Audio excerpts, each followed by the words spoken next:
తెలంగాణలో ఏ పార్టీకి తెలంగాణ ప్రజలు ఎక్కువ స్థానాలు అప్పజెప్పేటటువంటి అవకాశాలు ఉన్నాయో ఒక్కసారి చూసేటటువంటి ప్రయత్నం చేద్దాం. మొత్తం తెలంగాణలో ఉన్నటువంటి స్థానాలు ఎన్ని అని అంటే 17 స్థానాలు.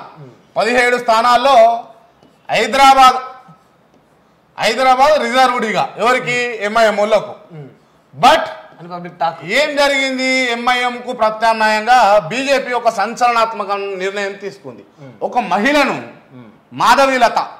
మాధవిలత అనే విరించి హాస్పిటల్ చైర్పర్సన్ అయినటువంటి మాధవిలతను బీజేపీ తరఫుకెళ్ళి నిలబెట్టుకుంది. మాధవిలత రైట్, ఎవరు మాధవిలత నిలబెట్టింది. నిజంగా నేనే ప్రత్యామ్నాయం అని ఆమె కూడా చూపించుకునే ప్రయత్నం చేస్తూ ఉంది. బట్ కొన్ని సమయాల్లో మనకు పేరడిగా కనిపిస్తూ ఉంది.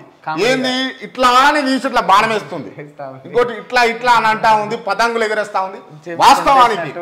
వాస్తవానికి ఏం జరుగుతా ఉంది అని అంటే నిజంగా ఇక్కడ ఉన్నటువంటి మనకు చమత్కారంగా హాస్యాస్పదంగా నవ్వులాటలాగా అనిపిస్తూ ఉండవచ్చు. కానీ అక్కడ ఉన్నటువంటి ప్రజలకు, అక్కడ ఉన్నటువంటి హిందువులను వీళ్ళు ఒక రకంగా మోటివేట్ చేస్తా ఉన్నారు. అదంతా ఒక రకంగా సినిమాటిక్ లా అంటే వ్యవహరిస్తూ ఆ పతంగులు ఎగిరేసేటటువంటి వాళ్ళు ఎట్లయితే వాళ్ళ కైటు ఆ పతంగిని అపోజ్ చేస్తూ తెలియజేస్తూ దాని సింబాలిక్ వీళ్ళు ఎట్లయితే ఎగిరేస్తున్నారు, వీళ్ళు అట్లనే సింబాలిక్ గా రామమును మనము హిందువులం అని చెప్పేసి బాణం గుంజుతుంది. కానీ ఈమె కొన్ని సార్లు మిస్టేకులు చేస్తా ఉంది. ఏంది ఆ మిస్టేక్లు అంటే రామబాణం తీసుకుంటది ఇట్లా అని తీసుకొని ఆడ మసీదు గురి పెడుతుంది. మసీదు పెడితే ఇక అది సంచలనం అవుతా ఉన్నది, చక్కర్లు కొడతా ఉంది. రైట్, మొత్తానికి స్ట్రాటజీలతోటి మా ప్రత్యామ్నాయమే వీళ్ళు అని ఆమె చూపించుకునే ప్రయత్నం చేస్తూ ఉంది. మరి ఆమె గెలుస్తుందా గెలవదా అన్న అంశాలు ఒక నిమిషం మాట్లాడుకుంటే ఒక రకంగా కష్టమే అని చెప్పొచ్చు. ఎందుకు ఈ అంశం అంటా ఉన్నానంటే 40 ఏళ్ళ నుంచి వాళ్ళ కూటమి ఈడ వీళ్ళు ఎస్టాబ్లిష్డ్ ఇల్లు సంస్థాగతంగా వీళ్ళు వాళ్ళ ఎంపవర్మెంట్ మొత్తం కూడా ఏమంటారు దాన్ని సంస్థానాన్ని నిర్మించుకున్నారు వాళ్ళు. వాస్తవంగా కంచుకోట లాగా అంతే old city MIM care of address లెక్క పెట్టుకున్నారు వాళ్ళు. ఇప్పుడు ఎంఐఎం అసదుద్దీన్ ఓవైసీ మీద కొన్ని విమర్శలు ఉంటాయి.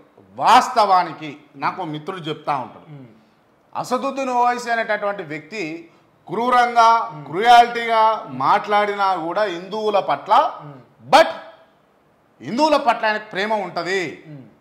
అక్కడ ఓల్డ్ సిటీలో దుర్గా దేవాలయం, ఒక దేవాలయంలో పూజారి కరోనా సమయంలో చాలా ఇబ్బంది పడతా ఉంటే కరోనా సమయంలో ఎటు పోవాలి ఏం చేయాలో దోచని పరిస్థితుల్లో తను ఒక హాస్పిటల్కు తనే మొత్తం బేర్ చేసి తన ఖర్చు మొత్తం తీసుకుంటావు. పూజారిది ఒక పురోహితుంది మొత్తం. అది సరే 1-2 చేసి ఉండొచ్చు, 2 తప్పిదాలు మాట్లాడి ఉండొచ్చు. బట్ ఆ మానవీయ కోణం అయితే ఇలా దాగి ఉండి కొంతమందిని ప్రభావితం చేయగలుగుతా ఉన్నాడు అసదుద్దీన్ ఓవైసీ. సో మొత్తానికి మాధవిలతకు ఒకవేళ గెలిచినా కూడా కొంచెం కష్టమైన అంశాలే. ఎందుకు అని అంటే ఆల్రెడీ ఆయన ఎస్టాబ్లిష్డ్ కాబట్టి. ఇది హైదరాబాద్ పరిస్థితి.